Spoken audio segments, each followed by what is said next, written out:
This video is about how you can leverage your overseas study experience, not just to get any old job, but to get a job that you actually really want. And it starts right now.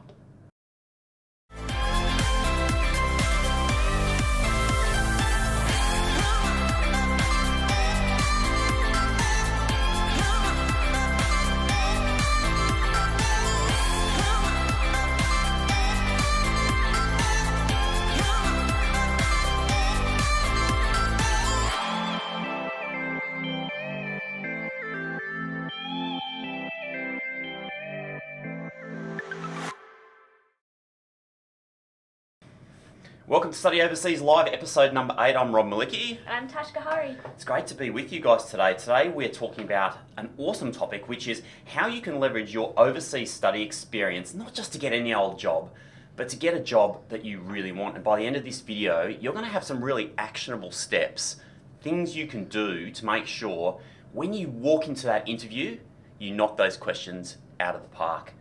Tash. Yes. Yeah. Hi everyone. Awesome topic today. If this is your first time watching, then make sure you like, subscribe, join the Facebook group. We have a Facebook group called Study Overseas Live Community, so make sure you join because we're going to be sharing everything that we're talking about here today into the group. So make sure you join if it is your first time, or if you've been watching a couple times. Hello, welcome back. It's great to have you here again, and let's get started. Yeah. Some of the top tips that you need to think about today, things we're going to be covering off, is how a study abroad experience is going to help you get a job, the specific skills, creativity, flexibility, adaptability, problem solving that you'll get from overseas study, and most importantly, how to actually present that when you get to an interview. Mm-hmm. But we've got something to get us started, haven't we? Yes.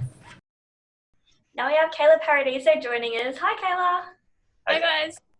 This is Travel App of the Week. What app have you found for us today? Yeah, so today we're talking about Airbnb. So this is a really cool app. We're all pretty much across this one, and that's why we wanted to include it in this week's app of the week. So for those of you who aren't too familiar with what Airbnb is, it is essentially a hosting app for travelers, and it allows you to book rooms or even entire apartments in locals' homes, usually for a much cheaper price than a hotel and sometimes a hostel, just depending on the location. Yeah. Tell us more. I mean, I don't know how we lived without Airbnb. I don't know what we did before. No, exactly. I know, yeah. So basically you can filter it depending on your price, the rating, your location, and specific amenities as well. So if you want to go somewhere that has a pool, if you're going to, if you're visiting a place in the summer, you can filter that out. You can also find local experiences through Airbnb, which is really cool. This is a kind of a new feature as well. Yeah. So it's a really great resource if you're new to a city and you want to explore as much as you can. You can take up various experiences. So, you know, whether that be a cooking class, whether that be hiking, you can do that all with a local through Airbnb. So it's really cool. Have you guys done that? Have you guys used the experiences part of Airbnb yet? Not the experiences part just yet. It is a new kind of feature. I have used Airbnb before though, and it is really cheaper, and you can filter it depending on your specific location. So it's really cool. You can move the map around to really help you find a place. Yeah, and it's one of those things, I think a lot of people might not think about Airbnb as an option when they're doing overseas study. But in fact, we've actually been contacted recently at the Global Society by Airbnb, who are looking to try and encourage uni students to use it as a platform for booking longer term accommodation, not only just for their independent travel, but basically for their whole stay. So it's one of those things, if you find a place, you know, that looks good for your overseas study experience, it's close to your university overseas or whatever it might be, you can actually contact owners on Airbnb. So you can send them a message request and you can say to them, hey, look, I'm coming to do a month of study, a semester of study. Would you be willing to rent out your, your room or your apartment to me for a longer duration of time? And you can actually get that a lot cheaper than even the cheaper price that you see on Airbnb itself. Good tip. Yeah, really good. We did it locally here. I had some family members coming to stay, and we just contacted the guy because we'd already used him once or twice before, and we said, "Oh, I've got family coming in. would you give us a better price? And he knocked like 30% off the price, right? That's amazing. Yeah. Why wouldn't you just try? Always ask for a discount. And Airbnb is no different. You can ask. Yeah, for sure. Exactly. It's a great way to make connections as well while you're overseas through Airbnb. So it's a really good resource for various reasons. Yeah, and I find that Airbnb, you have your host, but then they also have the super hosts, which often are super lovely. They're happy to organize like transport for you or like pick you up from wherever you are to take you to the house. Happy to show you around or show you all the hot spots in the area. So yeah, just look out for the super hosts if you want to have a really good tip as well, just to make sure that you do review the ratings and the reviews as well of the place if you're going to book it. Yeah. Awesome. Well, hit us up in the comments if you had an awesome Airbnb experience. Have you done one of the Airbnb experiences? Hit us up in the comments because you'll be the first person to tell us what it's really like. Yeah. Appreciate it. Exactly. Thanks, Kayla. Great to chat as always. See you next week. Guys. Bye. Awesome app. It's so important to have Airbnb on your phone. It doesn't matter if it's like leisure or work travel. Just such an amazing invention. A must to download. Yeah, cool. nice.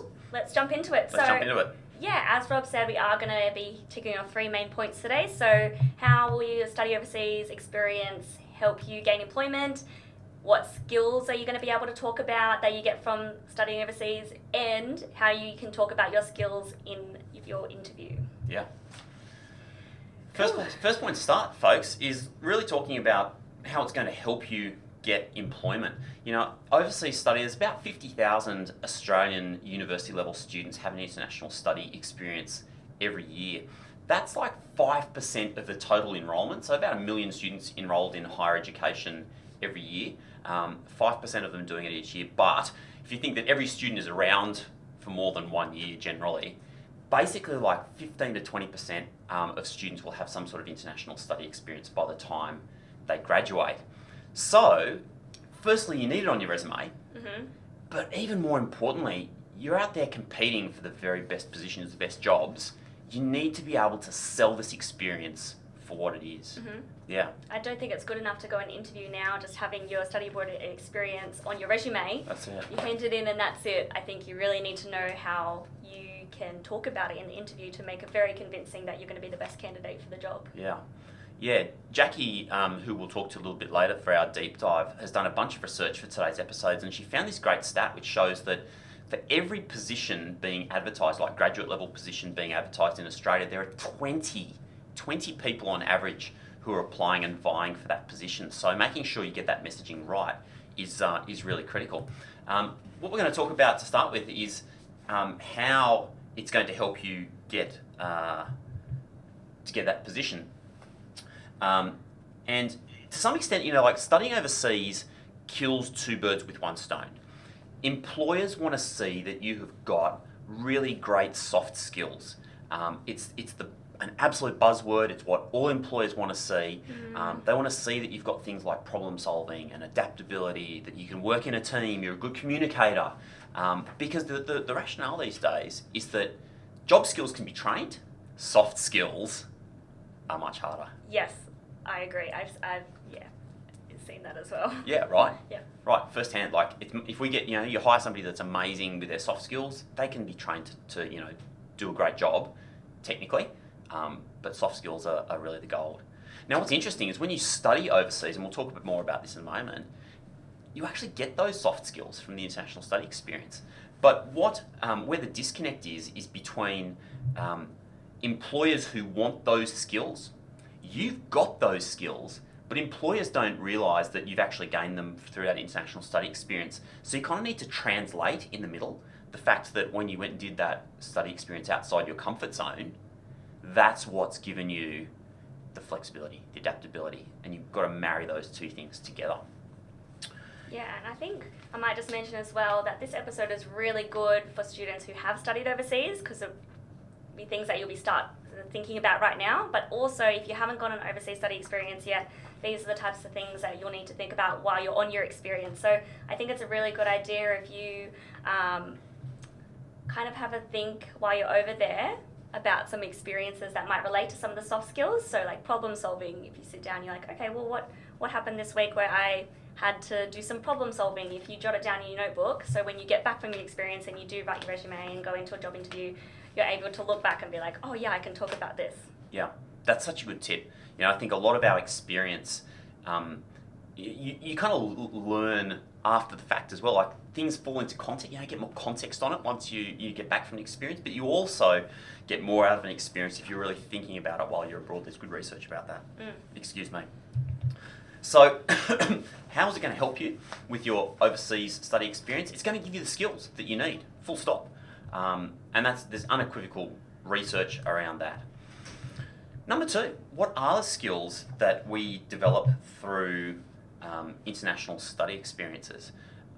Fascinatingly, LinkedIn did a study on this, and they found that the top skills that people need to have to really get great jobs: creativity, persuasion, collaboration, adaptability, and time management. Yeah. And who's going to say they don't relate to studying overseas? No, and in fact, a lot of them do actually come from international study experiences. So let's break some of those down, Tash. Creativity. Why do you think you might enhance your creativity through an international study experience? Yeah, I think just going over to a new country you haven't been before, meeting new people, really open your eyes to thinking about things in a different way. You're gaining different perspective of things, which naturally you'll just become more of a creative person, I think. Yeah, there's actually a research paper that was done that found that people who've had international study experiences, because of the things you've just mentioned, were more creative, both in terms of general creativity, so their ability to think on the spot or make up new stories, but as well as like specific creativity. So if I give you a particular task and you need to execute that and come up with a creative response, both your general and your specific creativity are enhanced by an international study experience. So like tick, LinkedIn, that's a skill you need. You're going to get that from international study. What about persuasion? Persuasion's an interesting one. It is, and I think you can talk about a lot of experiences if you study overseas in relation to this. One that comes to mind is if you were in a market and you need to do a little bit of a haggling or negotiation on a price, you'll need to be a little bit persuasive, maybe put your little Australian accent on a little bit more than usual, trying to persuade them to lower the price for you. You know, you're a poor uni student, you can't afford said price, maybe lower the price for me a little bit. Yeah. I think that'll be a fun story to mention in your interview. I've got a good one too. Like when it comes to general persuasion, so this idea of how we can influence and persuade people, one of the factors, one of the principles of persuasion is called liking. If somebody likes you, they are more likely to be persuaded by you. And therefore, if you've got good, interesting stories in your backpack when you come into an interview, and you can talk about the time you were in Iceland or in Spain or in the USA, wherever it is, and people are intrigued and interested in you, they start to like you a little bit, they're more likely to be persuaded that you might be the right person for the job. So very, very powerful, just having those great stories inside your in your toolkit. What about collaboration?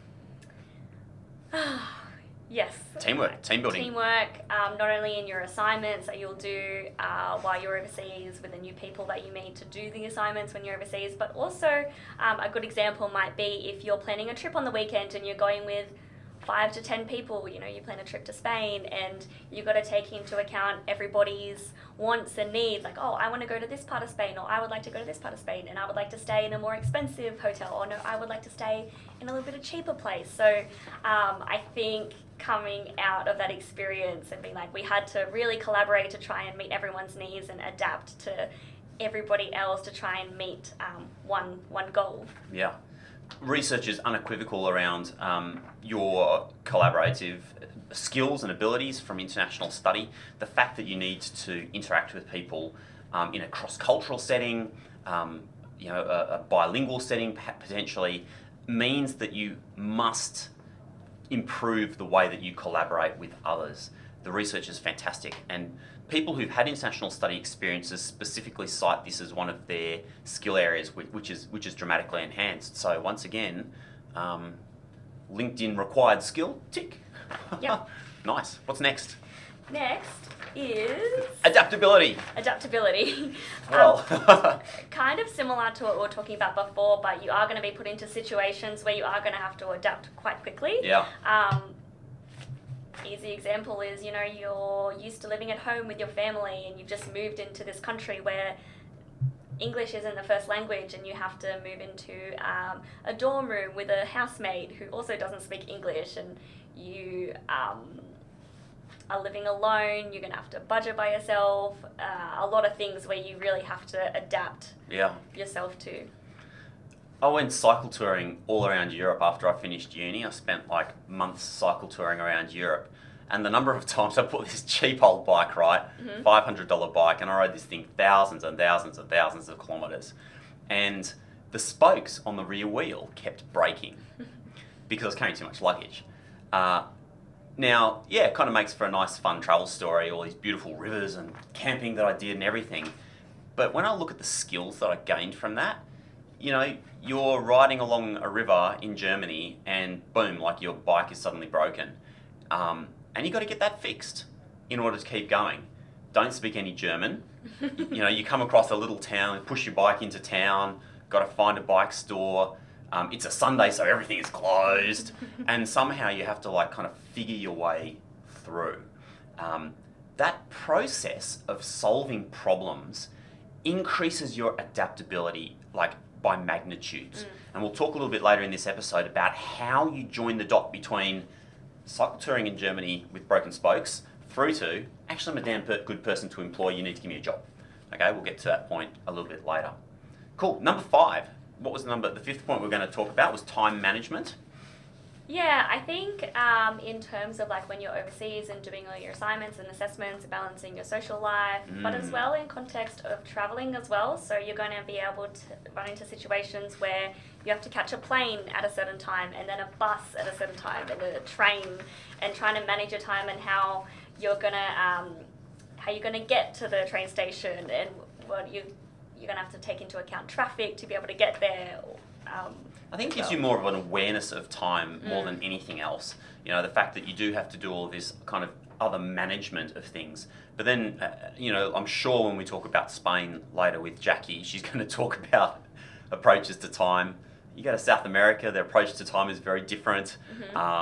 You know, if you go to the Pacific Islands, the approach to time is very different. I think it gives you this awareness that we approach time very differently around the world. And particularly if you're going into a workplace where you're going to be working with people across the world, different time zones, understanding that like in your bones from having had that travel experience is absolutely invaluable to an employer. They just might not realise it yet, and it's up to you to join the dots. Yeah. All right, well that's LinkedIn. Tick, tick, tick, tick, tick.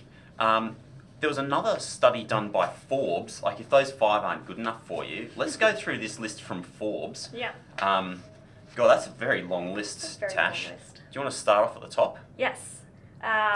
Okay, number 1, empathy. Empathy. Something that you really can't teach someone. It's something that you really have to experience yourself. Oh, yeah, you got to feel it, right?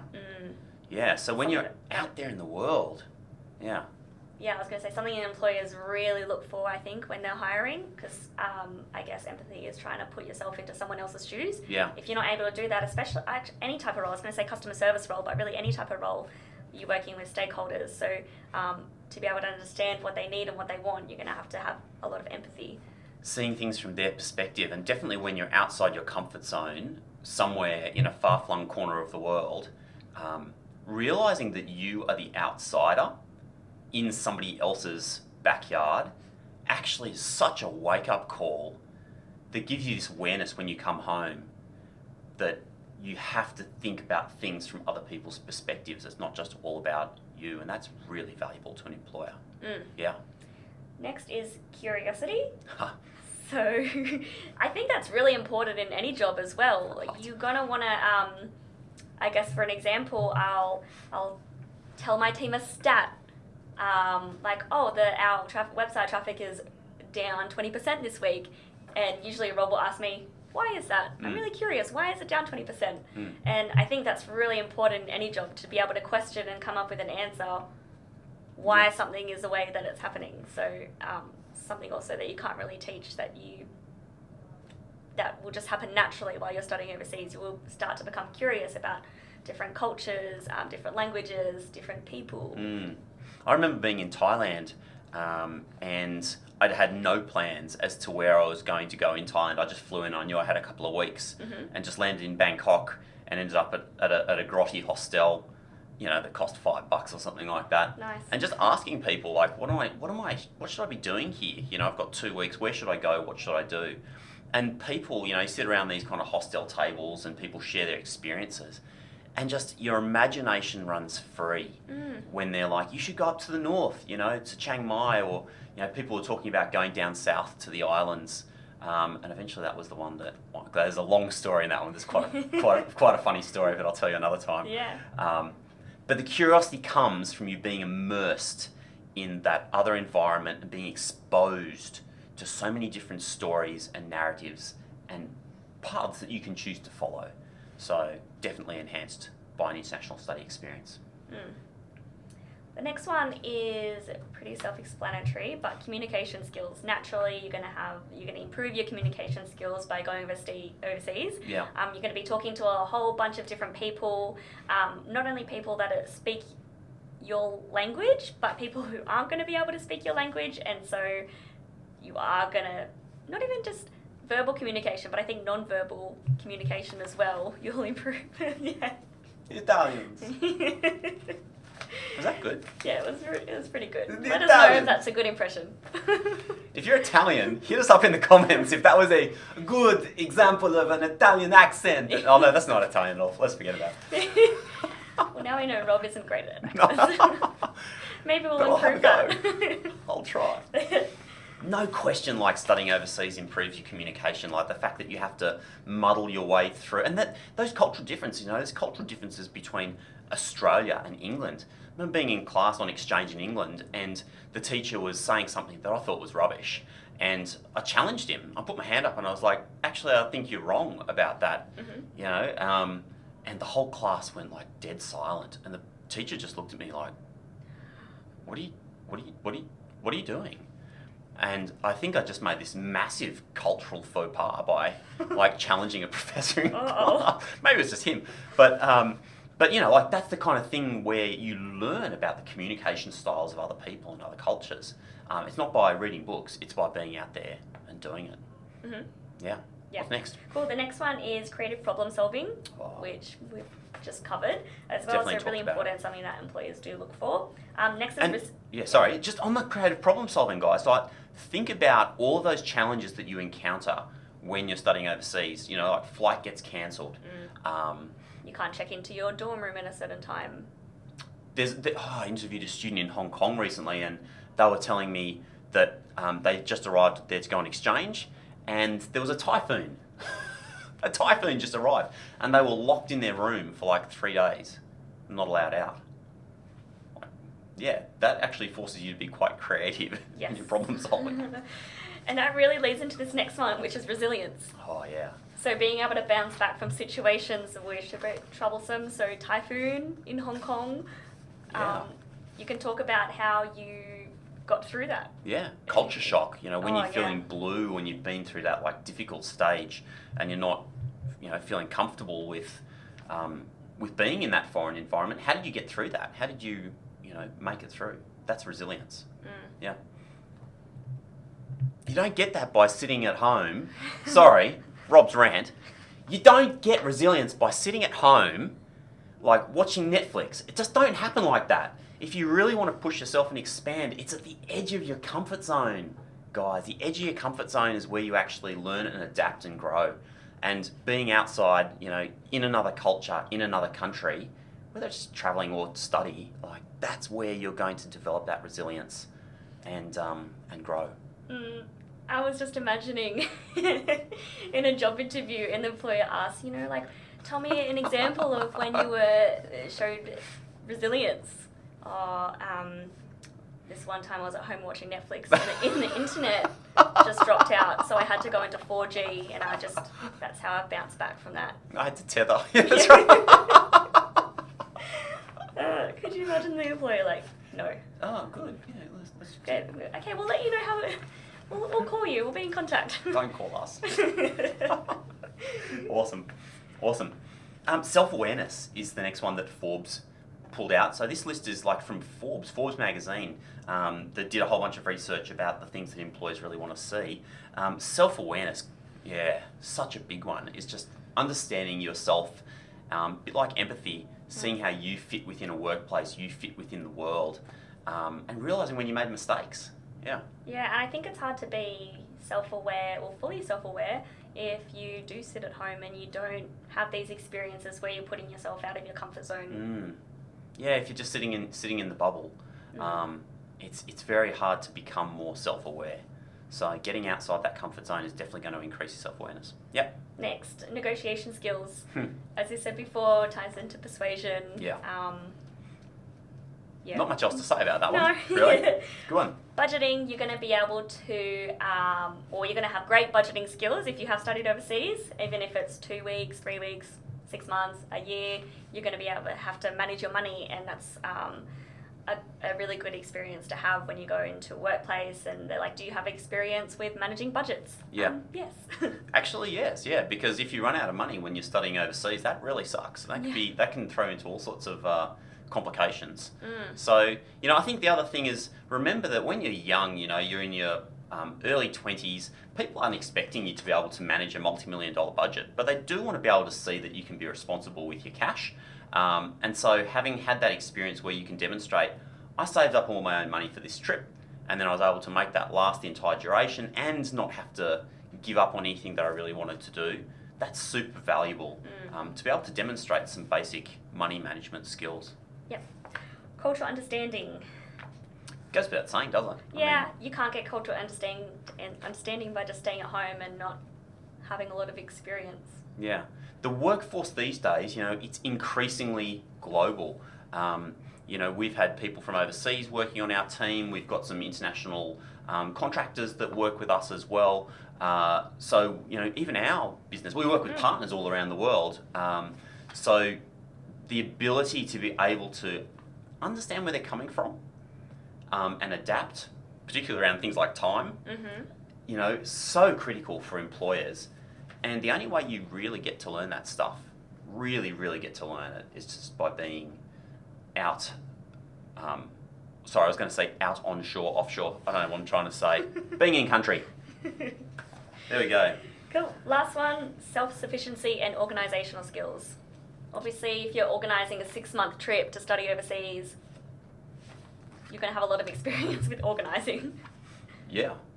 And keeping yourself organised and making sure that, as you said earlier, Tash, not only you can get through your international study experience, whatever that may be, but that you're actually able to make the most of it and go travelling and do other things as well.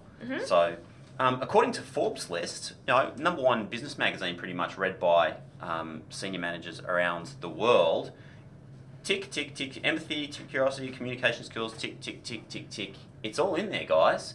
So we know that if you're about to have an international study experience or you've come back, you guys have the skills that employers actually want to see.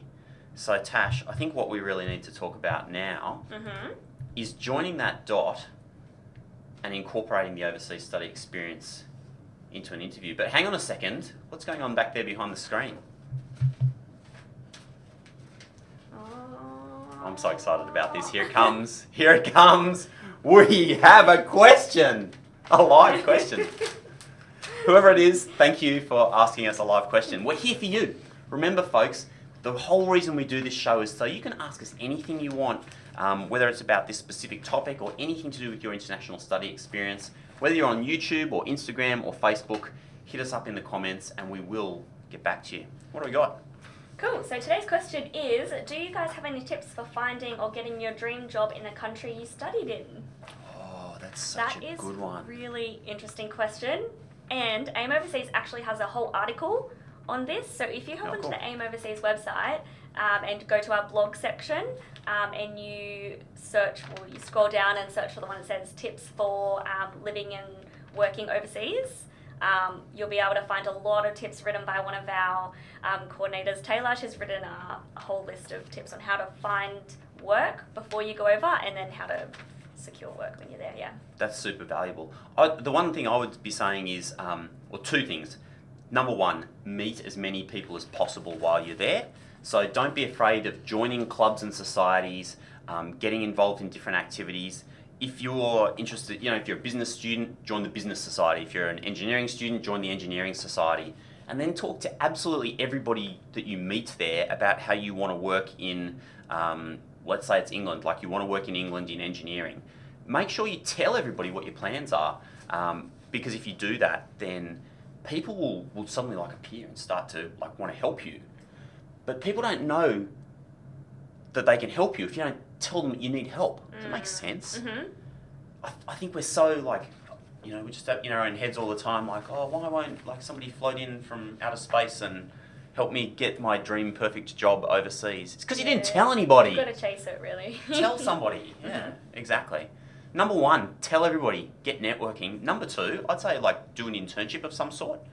Approach lots of different businesses and try and get an internship. And lots of good tips in that article. We'll drop it in the show notes. Awesome. Yeah, good one. Okay, so thank you for your question. Any other questions, make sure you hit us up in the comments, and please, also subscribe to Study Overseas Live. Hit that little bell down the bottom and we'll notify every time we're about to go live on another overseas study topic. Mm-hmm. Let's talk about how to actually build this stuff in, because we talked about the skills. Mm-hmm. We talked about the fact employers really want them, and it's the same skill set. How do we actually marry those two things together? Let's do it. Yeah, I think it's important to talk about the first, the most popular interview questions that employers will ask. So you probably if you've gone through a lot of interviews before, you've heard these questions before. But basically, number one, tell us about yourself. Number two, what are your greatest strengths? Number three, how have you overcome a difficult situation? Number four, what are you passionate about? And number five, how do you handle stress? So how do you talk about your study overseas experience and trying to incorporate it into these 5 questions? That's what we're going to be talking to you about now. Let's dive into it. Yeah. And though these 5 questions, top 5 interview questions, come from seek.com.au. So they obviously have a lot to do with employing a lot of students, a lot of people all around the country. So really good tips here. The thing to remember about interview questions, in my view, Tash, particularly these easy ones, is that these should be like a free hit, in cricket, or like someone like tossing you a gentle ball and you just get to like knock it out of the park, right? Because you're going to get asked these questions. So make sure, number one, that you have prepared responses to all the standard questions that you might get asked. Tell me about yourself. That's your chance to talk about yourself and like to convince them that you're really likable. Yeah, and I think a lot of employers are going to have your resume and cover letter in front of them when they're interviewing you. So I think it's important to steer clear from the, I have a bachelor in this, I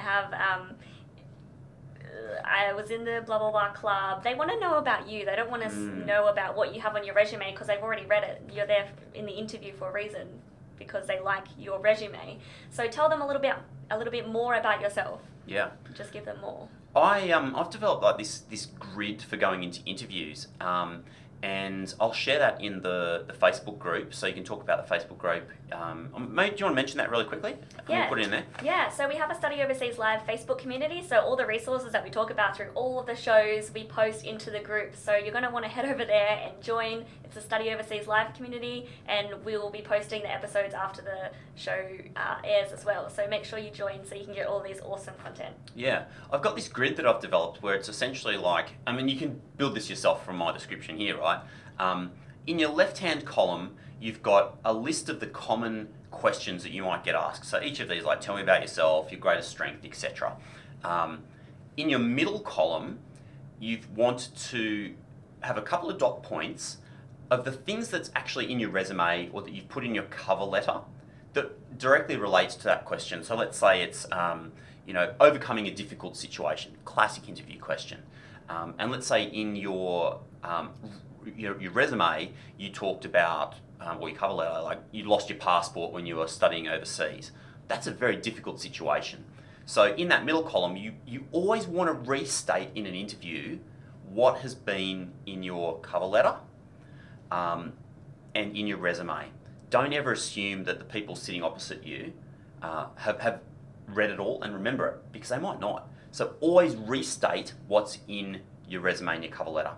And then in your final column, so 3 columns, in your final column, you always want to go deeper on that particular topic. So let's say like overcoming a difficult situation, and in your covering letter, you've talked about the fact, you lost your passport when you're studying overseas, non-English speaking country, you had to adapt in these kind of ways. Great.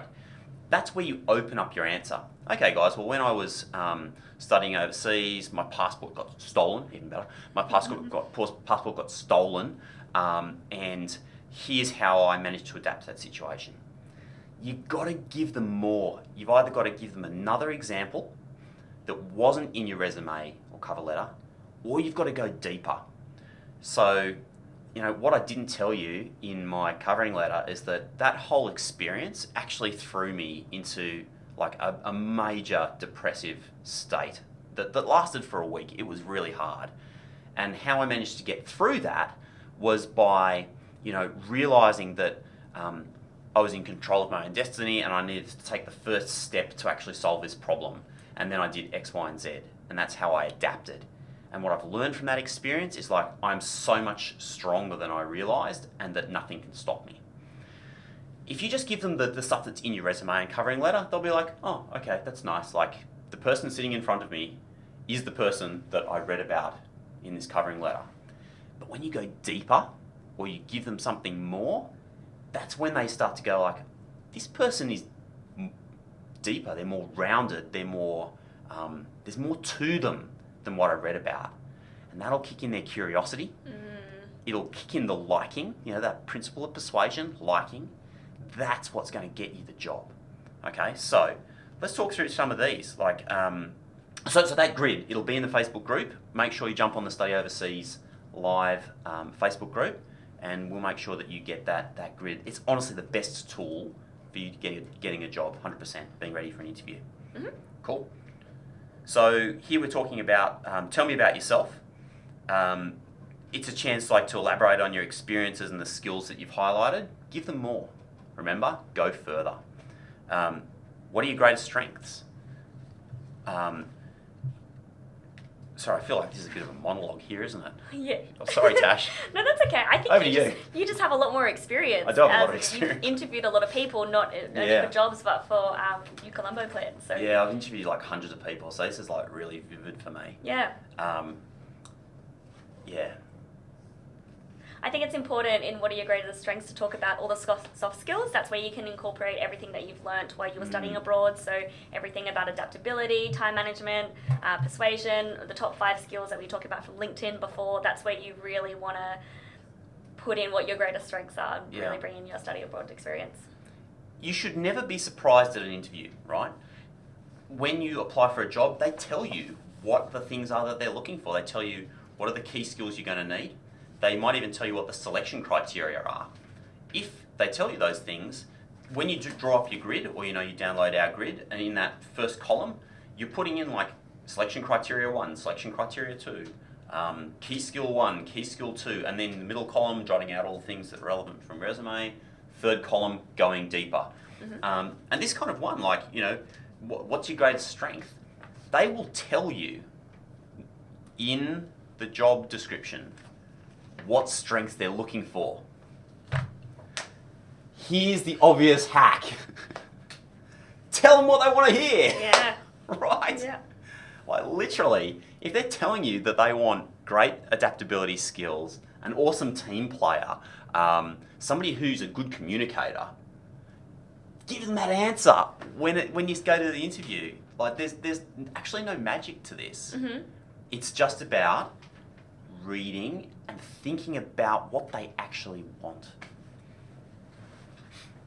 End read. Good. End read. Oh, we have another question. Yes. We love questions. Hit us with your questions. Thank you. Awesome. So this is from Alice. Hi Alice, thanks for watching. Thanks for watching, Alice. So Alice says, what are some good templates for a career-based resume that's short and sweet? Some good templates. That's interesting. Yeah, like such an interesting one, right? Because I I don't know if there's a cookie cutter answer to this one. It depends what you're applying for, right? AIM Overseas, the Global Society, we're small businesses. We don't have time to be like reading through 15 pages worth of stuff. We will, but we'll probably scan it. So a couple of pages is critical. Keeping it short. But if you're applying for like a government job where they want to see that you've ticked every box and that you've got the skills, and they want descriptions of every last thing that you've done, it might need to be longer. For short and sweet, I found that if you go onto Canva, so just canva.com, Nice. there's a whole suite of just short templates and really, really beautiful Awesome designs, tip. really easy to use. So it's like a graphic design tool, but very easy to use. So if you just hop on canva.com, search resume, like 100, and it's free as well. It's free. So 100 templates will come up. Just pick the one that you like, pick the color scheme that you like. It's already filled out for you. Basically, you just have to go in and update your details, update the jobs that are relevant to you. So that's really an awesome template for keeping resumes short and sweet. So make sure you check that out. Really good one. Remember, like, people want to see that you've got the skills to do the job. So they want to see that if they're asking for an engineer, they're getting an engineer. But having the core skills is not what's going to actually get you the job that you really, really want. It's you. It's the person that's going to get the job. Like, people want to hire somebody they see themselves working with. Like, if Tash is the best engineer in the country, but I don't like her, am I going to hire her? Well, it really unless like I'm really desperate, I'm probably going to choose somebody that I like more than somebody who on paper ticks every box. Your resume should reflect some of your personality. Personally, I actually love resumes that have got a photo on them, so that I know who I'm looking at. And you remember that people react very strongly to human faces. So if there's like just a very professional, headshot or scenic shot of, like standing there, and they can see you, that already starts to give somebody a deeper impression of you as a person than just the stats on paper. What do you like? Common question, like, what are you passionate about? Put that in your resume. Like, yeah, you're going to read to the bottom of my resume and you'll see I've got all the skills, but as a human being, love dogs, love coffee, chocolate. For our workplace, true or false? Tick, tick, tick. You would be like, tick, tick, tick. You've pretty much got a job here. Awesome. And you've studied overseas. So those core things, the core things about you, people will hire you. They will like you. And if we want to talk about psychology, what you're trying to create here is like this positive aura around yourself, which means you want to lead in with something that people resonate with, and you want to finish with something that people resonate with. Okay, so the start should be strong. That will suck them in and keep them reading. So if like dot points, my strengths are copying what is in the job advertisement, communication, team building, blah, blah. And at the bottom, like, my passions are, look up on LinkedIn what the interviewers like football. No, I'm not suggesting. That's a great tip. I know, it's true. And then you get into the interview and they went, so tell me, you're very interested in ice skating. That's Tell me more right. about that. And you're like... But don't lie. Like, really, really important. Don't lie, because that's you will get found out. But if you kind of like reading and you like Netflix, and you're going to choose between the two that you're going to put on the resume, if you know that you're interviewing with somebody that's published a book before, chances are you should probably put reading as like your passion. So research the people. Normally it says on the resume who you're going to be, on the job description, who you're going to be reporting to. Look them up and take the time to do it well. Yep. Yeah. Cool. Great question. Yeah. Thanks, awesome. Alice. I think we're kind of done, aren't we? Yeah, I don't think we need to go into any more detail. I think the important thing is just knowing what you've got from your experience and how to talk about it. Just, I think that template that you were talking about, So helpful. This will really help with this 5 questions. Let's have a bit of fun, and then we're going to go into our country deep dive. Oh, awesome. Lunch is ready. Awesome. More chicken. Awesome. More chicken. More chicken. More... Ah! Ah! Oh! Oh my god. Oh, she's hot for me lunch.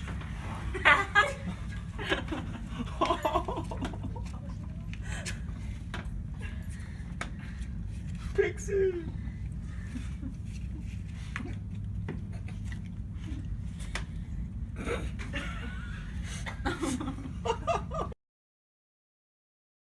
Now we have Jackie Peters joining us for Country Deep Dive. Hi, Jackie. G'day, Jackie. Guys, how you going? Great. Great. What country are we diving deep on today? We are talking about Spain today, and it is one of my absolute favorite countries. I feel like I say that every time, but it really is because I did a month au pair ship over there in a little city in the Asturias region, which is up north, and it's called Gijón. And it was so beautiful and so amazing, and I didn't want to leave. And I got to travel through Madrid and Valencia and Bilbao, San Sebastian and Barcelona, and I would go back in a heartbeat. So I'm very excited to talk about it today. Yeah, I'm sure we've got a lot to talk about. Oh yeah. All right, get us up. Let's go. All right, so first things first, the basics. Don't make the same mistake I did. Even though Spain is a small country with the public transport, things are still very far apart. So I was actually meant to go to Granada as well, but I just didn't think and didn't plan properly, and so I didn't get time to factor it in because the train trips do take a while. They are quite slow, like a good 8 hours plus something like that to get from side to side or up and down or whatever. So just make sure you plan it in. Otherwise, the public transport is pretty good, I'd say on par here with Australia. And the mobile providers over there are Mogo, Vodafone and Orange.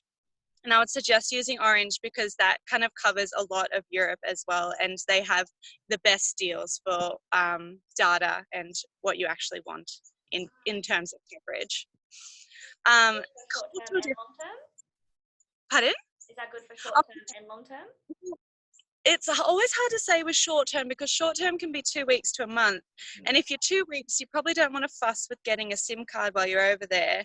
And you can just rely. I was actually there not that long ago, and now what you're finding, this is really, really, really recent, but now what you're finding is these SIM cards which are specially designed for short-term travelers, and you pay about €50, but they cover you for all of Europe. And you get a little bit of data, maybe a gig or a couple of gig of data. So that's really, really new. First time that I've seen it, that you can get short-term SIM cards for a reasonable amount of money. Yeah. And yeah, otherwise you can just rely on Wi-Fi for those couple of weeks because like with most of Europe, it's pretty much everywhere in the parks, your McDonald's, your Starbucks, lots of restaurants and cafes and bars and things like that. Yeah. Cool. The main cultural difference I wanted to talk about with Spain was time. So it's quite different from here in Australia. While you wouldn't think that it would be, but for one thing, siestas are very real, which I personally love because that's my nap time, 2 to 5 p.m. It's when your body naturally dips down. And so I think you don't always have to sleep. It's nice to have that little rest. And even the shops will close as well. And on Sundays, that is your rest day. Even the big supermarkets I found in Gijón were shut, and it's not a little village, it's a city. And yeah, so I found that really bizarre because we're just open all the time here, open late. Maybe we'll shut at 8 p.m. but on a Sunday, but we're still open all day.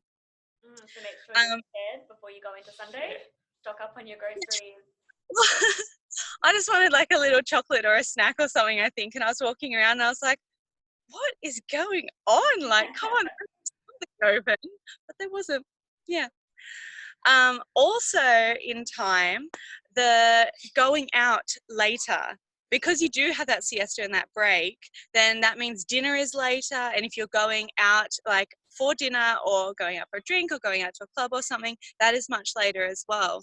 So I found really funny, but if say you're going out to a nightclub, you don't want to get there before midnight. Like midnight was equivalent to our 9 p.m. here in Australia. Like you don't show up earlier than that. And I was so tired, but I really wanted to go out and, you know, have a typical night in Madrid. And I did, but I was ready to go home at like 2, and that's when it started getting good. Holidays are not made for that in Really Australia. That is such a cultural thing, totally. It was so strange. And like now back in Australia, you know, you start you have dinner quite early, you know, like 6 to 7 or something like that, but over in Spain you wouldn't be having dinner till like 9 or 10, and that's perfectly natural, perfectly fine. And you'll go out for hours. It won't be like in Australia you go out, have a meal, leave. It's you go out, you have like some snacks, like tapas at the bar, you have maybe a drink, and then you'll have your dinner, and then you'll still sit there and chat. Like it's more of an event, I found, over there. Nice. Tell us more. Oh, okay. All right, if you insist.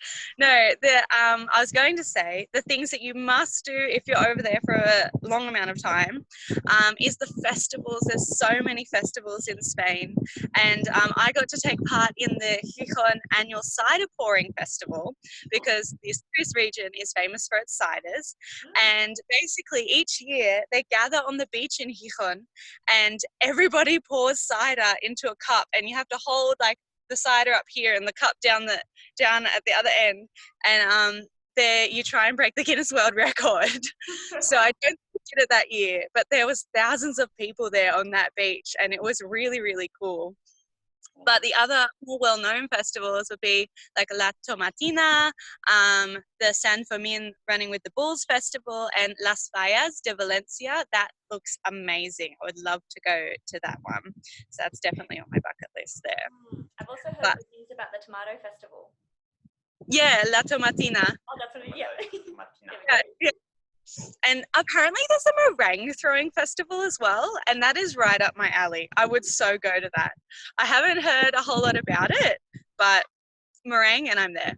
I just love these countries where there's just got the most random weird stuff, but it's been happening for like 500 years. Oh, awesome. They have so many more like holiday little celebrations and events like that than we do here in Australia, and it makes it all fun throughout the year. I really like it. Totally. Cool. What else do people need to know? Okay, my 3 final tips of things that you really should be on your bucket list if you're going to Spain. So Works by Gaudi, obviously if you're going to Barcelona, La Sagrada Familia is amazing, and pay to go in. It is expensive, but that is something that is 100% worth it to go in and have a look around. The stained glass, not just the architecture, but like the stained glass is beautiful. Yeah. And I found it quite different to any other church that I went to and saw in Europe. So La Sagrada Familia. Also, if you like hiking and that's up your alley, El Camino de Santiago is basically this massive pilgrimage that's like from France to Spain. You don't have to do it all, but it's this really cool, quite easy walk that you can do, and I would love to do it. You can do, you know, like you can only do 10Ks, you can do 50, you can do 100, you can start in the Pyrenees Mountains in France and come across, like as much as you want to do, it's up to you. And if you do more than 100 Ks, then you get a certificate saying that you completed El Camino de Santiago. Cool. So that's like a trip. Yeah, I would love to do that. That would be so cool. Awesome. Cool. And number 3? Number 3 in Granada, which I was so sad to have missed out on, was the Alhambra, which is, it looks amazing. It looks so beautiful. And basically in Spain, like there's been this massive eclectic mix of Islam and Jewish and Christian peoples all throughout the history. So now they've got this really big mix of all the architecture and everything. And so the Alhambra just looks amazing, and I would love to. Yeah, I've been through there. Yeah. Granada is an incredible city, and the Alhambra is definitely, it belongs on everybody's bucket list. But and the region of Spain down in the south of the country, Sevilla, and oh my God, like yeah, take it back anytime. Sure. Exactly. Yeah. Really So- good choice today, Jackie. Yeah, good one. Thanks for sharing. No worries. I could keep talking about it forever. Well, we understand you have an exam today, so best of luck with your exam, and we'll see you Thank you. next week. Bye. Hopefully it's Joining going us. well. Bye, Jackie. Bye. I want to go to Spain. Me too. Let's go. Yeah. Awesome. Now, it's almost the end of the show, but we have our Unsung Hero segment. So this is really recognising an individual in the international education industry that we feel deserves a big shout out. So this week, we've given it to Steve McDonald from Western Sydney Steve. Uni. He's very, very knowledgeable. He's had a lot of experience in the industry. He's super passionate about sending students overseas, and he really puts in a lot to make sure every student has the best experience that they can. So yeah, he's the manager over there in short-term mobility at Western Sydney Uni. We thank you for your awesome work that you do for all the students at Western Sydney. Awesome. So remember, guys, if you are looking to make the most out of your international study experience, it doesn't stop when you get off the plane. It's absolutely about how you prepare those experiences in order to present them to employers downstream. A lot of good tips in here. Make sure you hit us up in the Facebook group, and we'll be dropping all of those resources in. If you're watching this on the replay, we've got some great extra videos for you here and here that are related, and we'll see you next week on Study Overseas Live. Thanks very much, Tash. Thank you. See ya. Bye.